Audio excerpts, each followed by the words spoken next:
Ultrakill is a game that is currently having a really good year at the moment. Act 2 has received a lot of positive reception amongst the community and other FPS fans. I myself have came into the game around the time of its release, and having embraced its style of play, I remain eager for the release of Act 3 and how it will conclude the game, so to speak.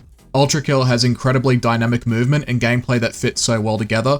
It runs like a dream and doesn't demand too much from your hardware, and the skill cap at this juncture is only getting higher, with the amount of experimentation and freedom that's allowed in this game.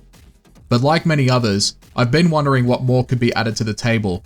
I have a few ideas that may add more to an already fantastic game, and some may be too abstract or just simply a proof of concept that I can only imagine about, or just ideas that may stray too far away from the game's original intention. I'll be going through each idea pretty quickly, and while there may be more ideas to think of in the future, this is all I can come up with for now. I would love to hear what other people have in mind though. Let me know in the comments and feel free to share. Anyway, starting with the first idea. Number 1, Chessboard. This is a proof of concept, so let me try to explain. But I had this idea about having it as a power-up that gives you a map layout of the arena along with all the enemies within it. On the map would be the enemies themselves moving in real time so that you know where they're positioned. With it, the chessboard could create a giant hand that looks like a hologram, but has a one-time use that can kill anything. Maybe with an insurrectionist or a mind flayer, you could use this chessboard to dispose of them instantly, but it only lasts a few seconds, and the ability can only be used once, so your decision is crucial in regards to what enemy to get rid of. This idea may sound silly, but then again, this game basically has a coin for a sniper rifle, so why not another ridiculous weapon or power-up? Number 2, dual combos. Now, while there is a power-up that gives you 2 weapons, and more if you find another power-up, the option to alternate between one of the weapons would make for some devastating combos. Imagine having a marksman pistol and a shotgun that you could parry at the same time as well as flipping the coin. For it to work, you would have to set different keybinds, but it would be really cool to see. Number 3, Remixed or Master levels. Like in Doom Eternal, you have harder arenas to tackle. Ultrakill could work some magic on this one. There could be a tab where you could select which version of the layer you want to play in. The change-up of events or enemy spawns in the level could force you to rely on your game sense and raw ability to clear the arenas.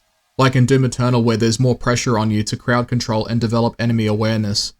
This would be pretty interesting to see, but most likely someone will have the same idea and implement it into the map editor. Number 4, a Randomizer Mode. Something that would make it along the lines of Binding of Isaac or Enter the Gungeon, where different buffs and nerfs could affect the outcome of the fight. Each playthrough would always be different. Sometimes it will be nearly impossible, and sometimes it will be incredibly easy. But the uncertain nature of randomizer runs would be really cool to see in a game like this. Number 5, a Permadeath Mode. A mode that makes you start all the way back to the prelude, so basically like an Ultra Nightmare mode. Not sure if Ultrakill Must Die will do this, but this is for those that want a marathon-like experience where every arena or boss fight is crucial.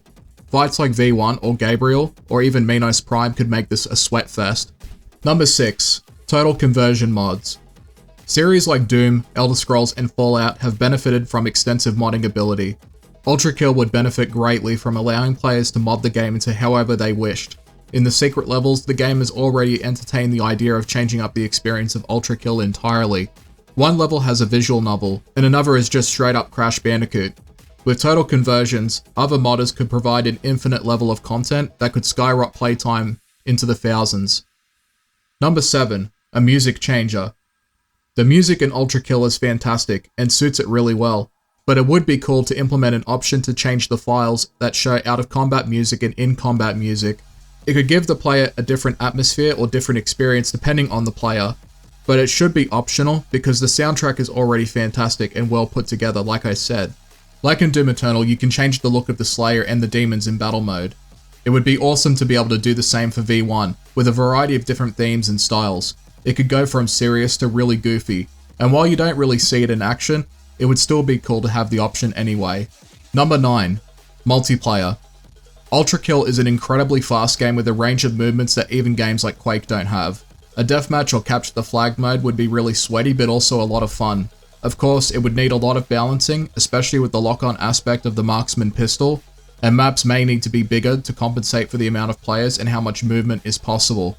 But a multiplayer mode would be really cool to see, and could be a great alternative to other arena shooters. Number 10, co-op. To be honest, the game isn't really that difficult when you think about it, at least for most of the levels anyway. You're meant to have fun and experiment with what's available to you. But that's not to say that you can't put other players into the same spot, even if it's just 2 players. You could have a Dante and Virgil dynamic and just annihilate your way through the arenas. It could be a good alternative for those that don't like the PvP side of gaming much. Number 11. Custom servers. With the possibility of having a map editor that will let you do everything, on top of the idea of multiplayer and co-op, you could have a list of servers in Ultrakill with various game modes provided by other players, like you do in Valve games like CSGO, Team Fortress 2, and Left 4 Dead 2. The sandbox element of Ultrakill could be skyrocketed even further, and I could only imagine what kind of dumb shit people could do in a game like this. And that's all I have for the time being. You may or may disagree with my ideas, maybe they stray too far from what the game is meant to be, and that's completely fine, but Ultrakill is such a fantastic game that in my opinion, these ideas would make the game even better. Even if these ideas may never come to light, and the creator has a clear vision of the game, it's always good to wonder about the what-ifs, especially for a game that you love. Once again, please let me know in the comments if you have any personal ideas you wish to share, or if you have any questions you need to ask. Thank you for watching.